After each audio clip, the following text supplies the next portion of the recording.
Well, what does it take to grow a company 6 times in like 13 or 14 years? We're going to talk all about that today. We have a fascinating guest with us, an individual who was the Biz Times CEO of the Year, somebody who many of us have seen in venues like Squawk on the Street, like Power Lunch on CNBC, just a great leader of a great Midwestern company, Fortune 1000 company. We're going to talk today about the future of energy. We're going to talk about smart homes. We're going to talk about reskilling the workforce, third-party certifications, all kinds of great content with Aaron Jagdfeld, who is the CEO of Generac Holdings, better known as Generac. My name is Matt Kirkner. I'm your host for the Tech Ed Podcast, and it is wonderful and a pleasure to welcome you, Aaron, to the podcast today. Thanks for having me, Matt.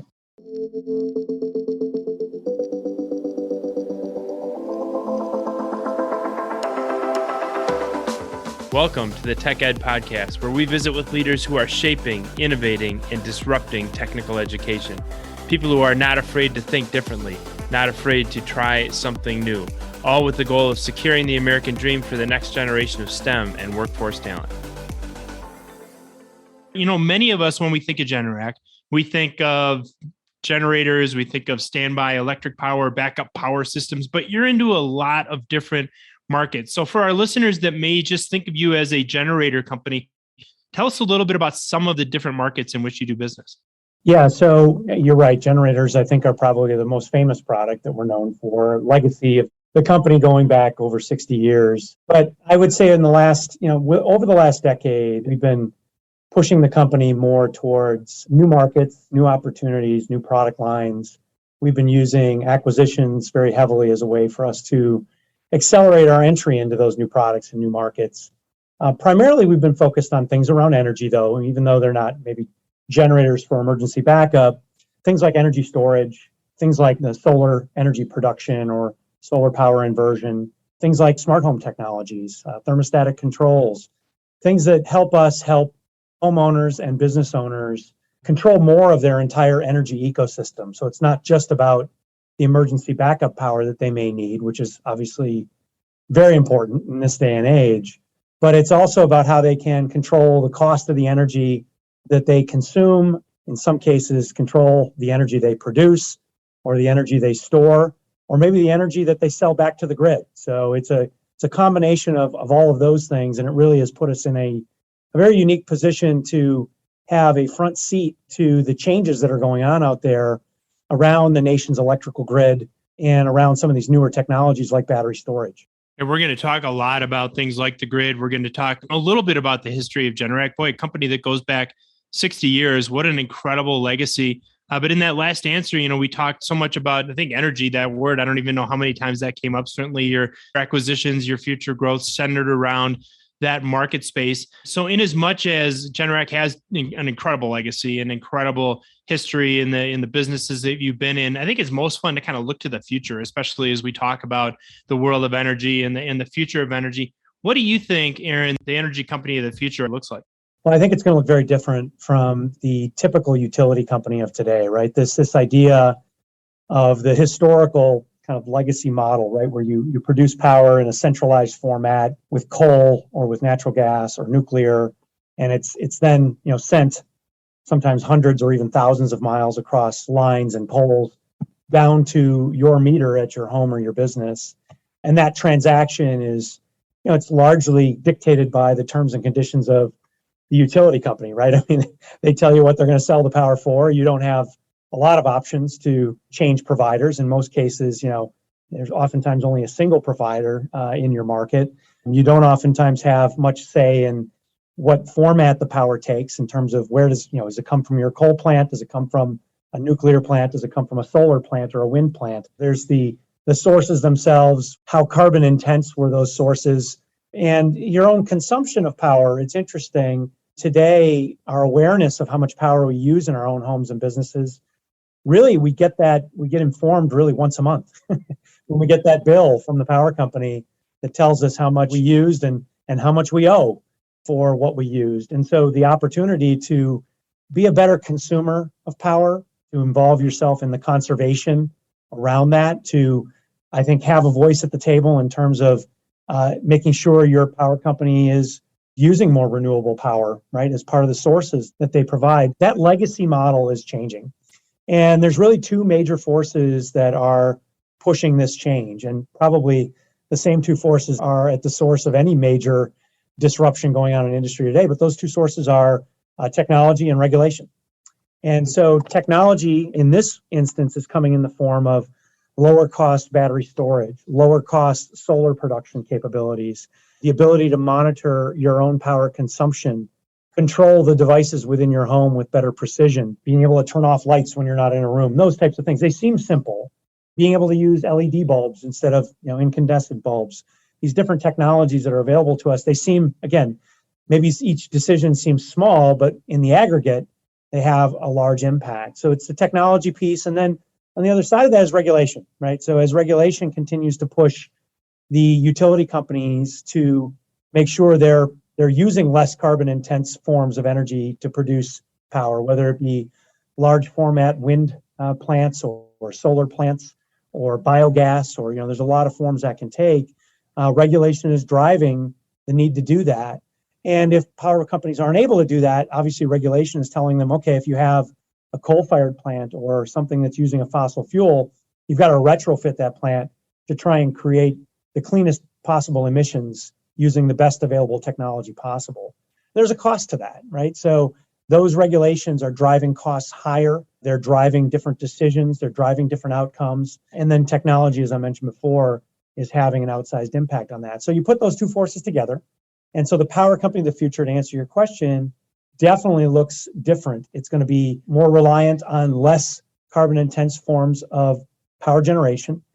You're going to see more decentralized power. So what I mean by that is power that's produced and consumed in a more local format. So much closer to the source where it's consumed, you want to produce the power so you don't have losses across transmission and distribution lines. There's going to be an increased importance on the reliability of that power. We're living in a day and age where power outages are not just an inconvenience, right? It's much more of a problem for people when power goes out, and much more of a problem for businesses when power goes out. So this idea of a power grid that's going to be more decentralized, more decarbonized, much more digitized, right, with technology, is the power grid of the future. And power companies that embrace those kind of 3Ds are the power companies that you'll see, 5, 10, 20 years out.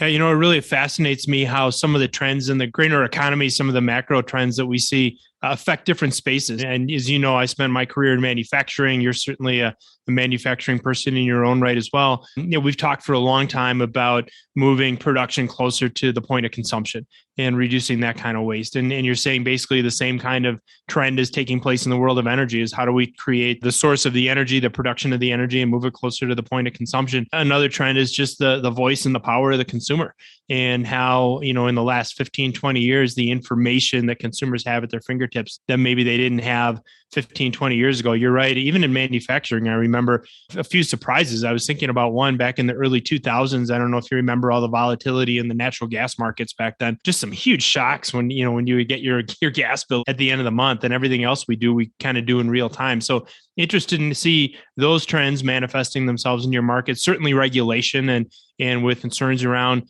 the environment, concerns around carbon, no question that's going to have an influence, a huge influence. And then you talk about this idea of reliability, which is where I want to go now.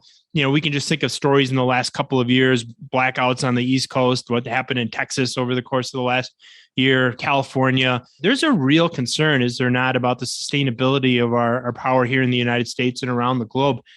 How do you think technology, Aaron, is going to enable us to sustain the power grid of the future? It's a fascinating question, and it's an important question. I was on a panel recently where we were discussing, energy costs and some of the potential threats to businesses with rising energy costs. And I actually pivoted the question to the point of reliability. I actually think the real cost is in an unreliable electric grid, right? I mean, it's one thing to say you're going to pay more per kilowatt hour of power. That is one, obviously, that's an important element. But it's an even bigger element to know that your source of power is going to be continuous, that your supply will not be interrupted. Because as soon as you have an interruption of power, especially if you're a business, you're interrupting processes, you're interrupting your revenue streams, you might be spoiling inventory. There's a lot of consequences from an unreliable power grid. And the same is true, obviously, for residential customers. In today's day and age, I think what the unfortunate side effect here of having to live through this pandemic is we're all kind of working from home, right? Your reliance on a continuous source of power in your home has become greater, right? And now impacts your livelihood. Whereas before, again, more of an inconvenience. Maybe you spoil some food in the refrigerator if the outage lasts a long time. You worry about obviously protecting your property with maybe have a sump pump that might not run, those types of things. Those were the obvious things that would happen when you'd have an outage before. But now you're talking about interrupting your potential livelihood in terms of work from home. Or if you have kids who are virtual learning, their ability to learn from home, right? We're doing everything from home. We've coined the phrase here, home is a sanctuary. It's kind of one of these mega trends that we've identified that I think has become just absolutely critical to homeowners. They're very much in tune with the fact that when you have an outage today, there are all these things that you hadn't thought about before that become obstacles to daily life. And it's much more than just an inconvenience. And I think as you think about the future, even if as the pandemic fades to memory, hopefully that'll happen sooner rather than later. Yeah, let's hope. But even if that does happen, I think we've changed the way we work and learn probably forever, right? These were trends that were actually kind of happening over the last couple decades. We're kind of grinding away, telecommuting, right? Remember that terminology? We used to say telecommuting when we talked about work from home. That seems really dated now, but here we are today, and that's kind of what we're doing. I mean, and the tools that we have, like Zoom and Teams and all these kind of video conferencing tools and Slack and all the tools that we use to kind of work together virtually. I think what the pandemic did is it pressure tested all that to the point where we said, you know what? We can be productive and have better balance in terms of work life and not have to be in an office setting 40, 50, 60 hours a week. And kids don't have to go to school and be in a classroom every single day. So I think those tools, the technology has advanced to the point where those tools are making those things possible, but none of them work without a continuous source of power. And so we've all become very much in tune with how important that is. And, I think we're that much more sensitive to outages. And that, for us in our core business, and our legacy products, that's created a tremendous amount of additional demand at the residential level and for businesses. This idea that, look, I've got to have a backup plan. I've got to have a way to protect power and protect my livelihood and protect all these things that I'm doing at home or in my business if the power company fails me. It's interesting to think about, number one, obviously the unprecedented demand for your products, which I'm sure you're enjoying both the benefit and the challenges of. I've been in businesses where I've had the problem where I didn't have enough demand for my product, and that's a problem. I've had the problem where there's so much demand that I'm challenged to fill it sometimes. If I get to pick between those two, I'll pick the second one. That's one that I can always find a way to solve. And especially in an age of supply chain disruption, which I think kind of crosses over the whole discussion about the reliability of the power grid, which is we've got all these disruptions in the supply chain. We see what happens when we're disrupted in that regard. And we've also seen in many cases what happens when the power grid is disrupted. But yeah, in the wake of all of this innovation and the changing ways that people are working becoming more and more important. We had Johannes Britz, who's a very good friend of mine, the provost at the University of Wisconsin-Milwaukee, on last year. And one of the comments that he made to me in education was he thought that the pandemic accelerated innovation in the world of higher education in about a month or two, faster than what they could have innovated over the course of a decade. So to your point, I think the same thing happened in terms of work-life balance and what I call work-life integration. We can now almost work from anywhere.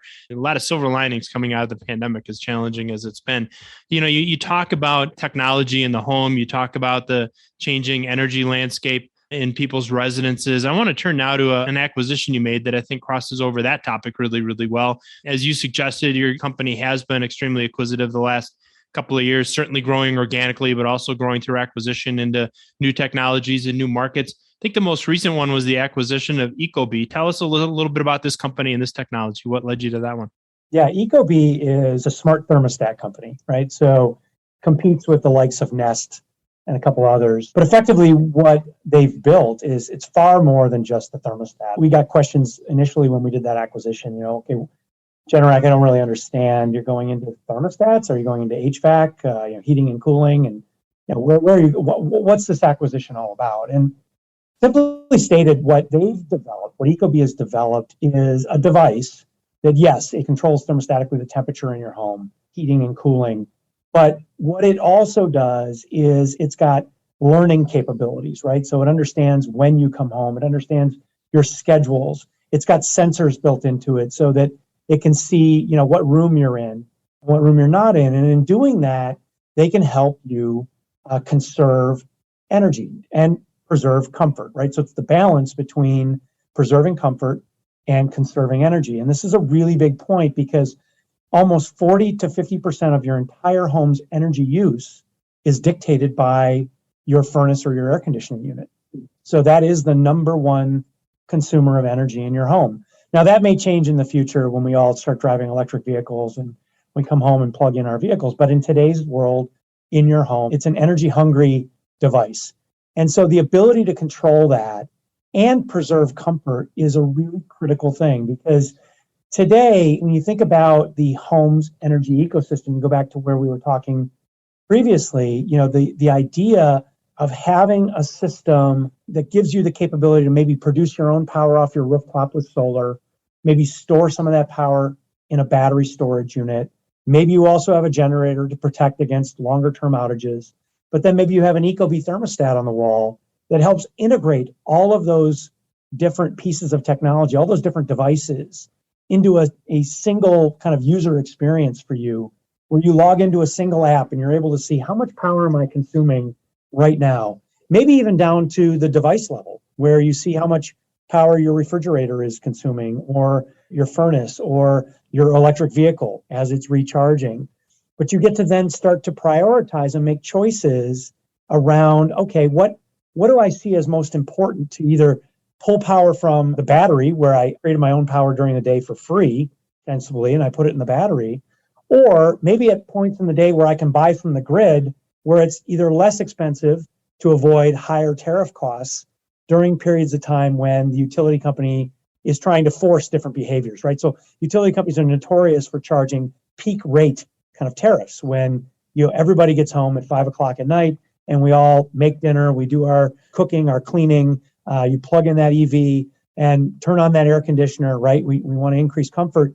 You see these power spikes that happen. Well, utility companies have gotten smart over the years, and to try and have you change your behaviors, they charge you more for that power for that point in the day. Well, if you could drain your battery instead of paying those rates from the utility company, you'd probably want to do that. What the ecobee platform allows us to do is to connect all of those different devices alongside the furnace and the air conditioning units, which use so much energy. And again, balance comfort with conservation. And in doing so, help you manage your cost as well. So it's really, what we really liked about ecobee was the technology there, the artificial intelligence, the machine learning that goes into the platform.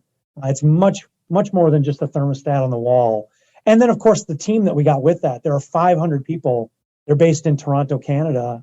The 500 engineers and people that are committed every day to developing this kind of technology and advancing it, we think it's going to be a really important part of the future as we continue to build out our energy technology efforts here at Generac.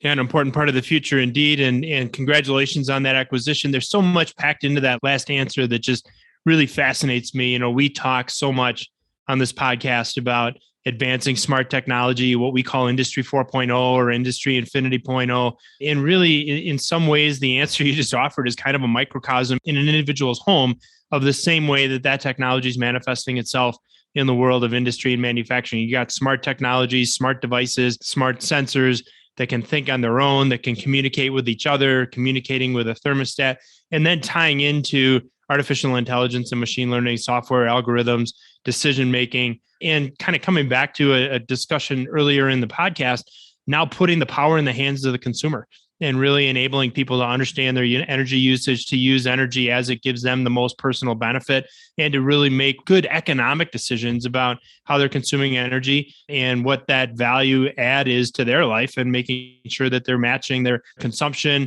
their expenditures with the benefits that they bring upon themselves. It's exactly where the market is going. That's exactly where society is going. And so there are really great things in store for you through that acquisition. And I want to turn that now, and as much as ecobee is around a smart thermostat and smart energy usage. You're close to this industry. I'm sure you're looking at a lot of different innovators.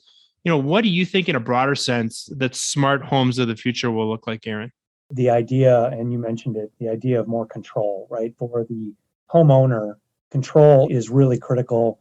But I think it actually goes a step further. One of the things that the Ecobee teams are working on, of course, is in the artificial intelligence spaces and machine learning, is the idea that yes, users need more control, and we can give them that control. The technology exists today to put more control in their hands.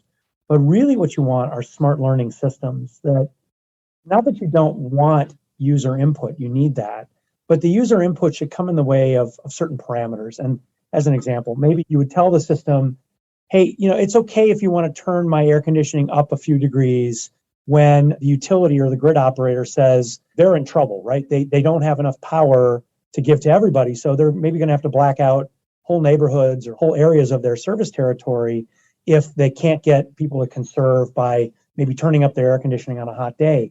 We want the system to make some of those choices on its own, right? So, but the homeowner can say, okay, I'm okay. I like my temperature set at 72 degrees in the summertime. But you know what? I'd be okay if it went all the way up to 75 or 76. Okay, that's still, maybe it's getting a little warm, but it's maybe not even that noticeable or that uncomfortable for me.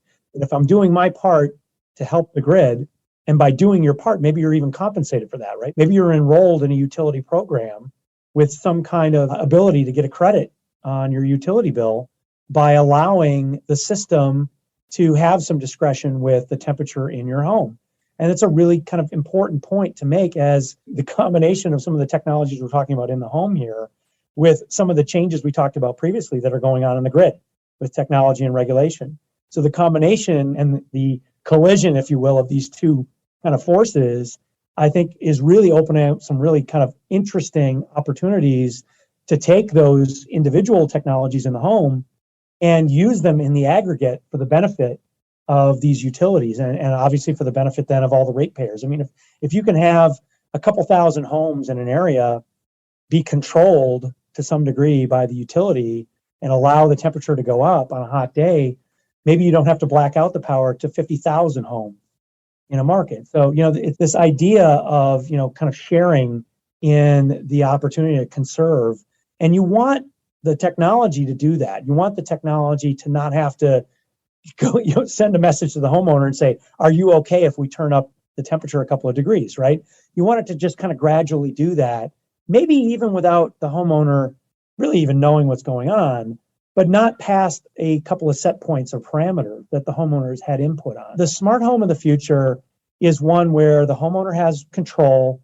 They understand what's going on. It's more real-time data, right, in terms of their consumption, maybe their generation. But it's also a system, a smart home of the future is one that, will make decisions that are optimized for the current conditions, maybe without needing inputs, right? And so I think that's when you truly get to that smartest of smart homes. It's really, really fascinating to think about that combination of control, of real-time data, of using artificial intelligence and machine learning to make decisions. And I hadn't thought about it, but if I have to pick between an extra 4 degrees of heat in my home and the power grid going out, that becomes a pretty easy decision to make. Right. Yeah, and we're getting closer and closer to doing that with smart technology. So really interesting technology and advancements, innovations taking place in this world of smart homes. I know you have your eyes on a number of other technologies, Aaron. What are some of the other innovative technologies that Generac is investing in both now and as you look to the future? Well, we continue to invest very heavily in battery storage. So, aside from the residential storage investments we've made, we recently did an acquisition in the commercial space for battery storage. So we acquired a company over in the UK by the name of Off-Grid, and a really interesting company that uses battery technology. Today, it's deployed primarily on construction sites. In a lot of larger cities, you're starting to see some restrictions around the use of diesel engines on construction equipment. Obviously pollution and climate impact are front and center for everybody today. But when you get into kind of central cities in particular, where you've got the density of population, these are really big considerations. So you're starting to see regulations show up for job sites. So if maybe you're in, maybe there's a road construction project going on in London, and the city of London has some pretty strict regulations around allowing, kind of diesel engine driven construction equipment to operate. What Off-Grid does, they've developed a solution that is essentially, it's a storage system on wheels that you can pull into a job site, and you can kind of power all of your electric tools. If it's maybe it's a set of electric, construction tools, whether it's maybe it's a compactor or jackhammer, or, instead of using an air compressor run by a diesel engine, you would convert those things over to electric type of tools, and you'd run them off of these battery systems for power. And so you avoid the diesel engine emissions. Now, eventually that battery pack needs to be recharged. Maybe it can be replenished off the grid, right? That's one potential way to do that. But that move into the commercial storage area is one, we see that the heavier duty use cases for batteries are starting to present. And a lot of that is because the cost curve for batteries continues to come down. The technology continues to improve. The performance continues to accelerate. And as the technology advances, I think the use of those products will move and will continue to shift from some of the lighter duty applications to more heavy duty applications where it's possible. So that's one, I think, really good example. Another space we would point to would be, I mentioned this before, but electric vehicles are a really important futuristic thing that's starting to become realistic, right? I mean, you're hearing much more about mainstream automotive manufacturers discontinuing their internal combustion engine driven product plans and moving over to electric product plans here. And let me just add an insight to that, if I may. We had Peter Anderson, who's the Executive Vice President of Operations for Cummins, and he was on the podcast a year ago, not quite a year ago. And I had a chance to meet their CEO not too long before that. And he said this, and you'll love it. I think it touches both on the idea of battery storage, your comments around diesel technology in the UK and electric vehicles. What their CEO said was that the CEO who follows him will be the last one to produce an internal combustion engine.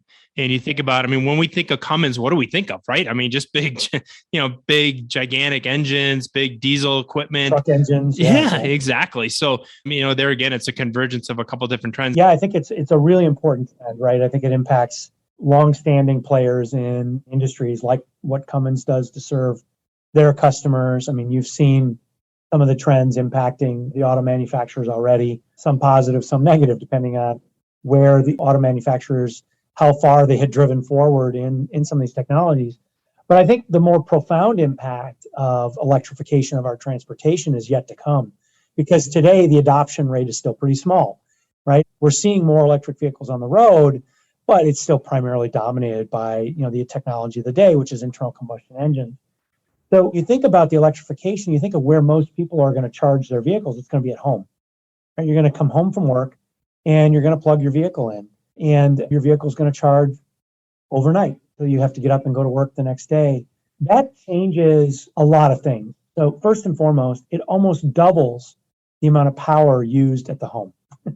Just by that simple change of electrifying your transportation, you're no longer going to go to a gas station anymore to fill up your car, but that action of plugging in your vehicle will double the amount of power you use in your home, which is pretty important, right? Because it has implications on not only how much you're going to pay for your power bill going forward, but how do utilities, if demand, like let's say everybody switches over to electric vehicles, how are the existing utilities and the infrastructure of the grid, how will it support that? The physical infrastructure to be able to accommodate that, it has to be upgraded. And there is aside from the physical infrastructure that has to get upgraded, there's a whole host of other things that will happen when we start to electrify transportation. So it has wide-reaching implications. We're thinking about this in the context of what we're putting together with our portfolio of products, how we think about the home's energy ecosystem, as we keep referring to it, and the impact that EV charging will have on that.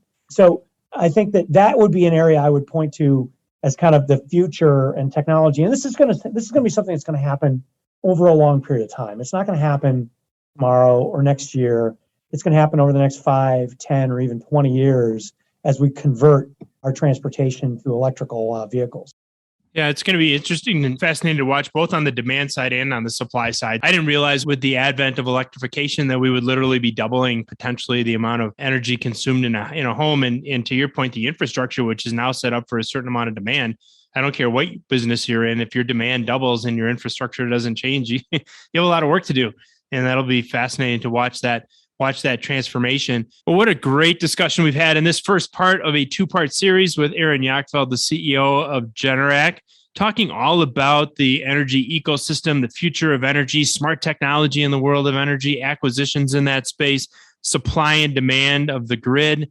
It's just been a fascinating discussion. So much so, we are going to have another great episode next week with Aaron as he joins us to talk about upskilling the current workforce, about career pathways, about leading through incredible innovation and incredible change. You won't want to miss next week's episode with Aaron Jagdfeld, CEO of Generac. Thanks so much for being with us.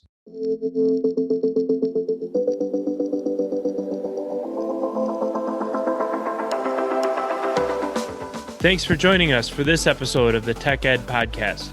If you haven't already, subscribe, leave a review, and if you like this episode, share it with a friend. New episodes launch every Tuesday, so listen in next week.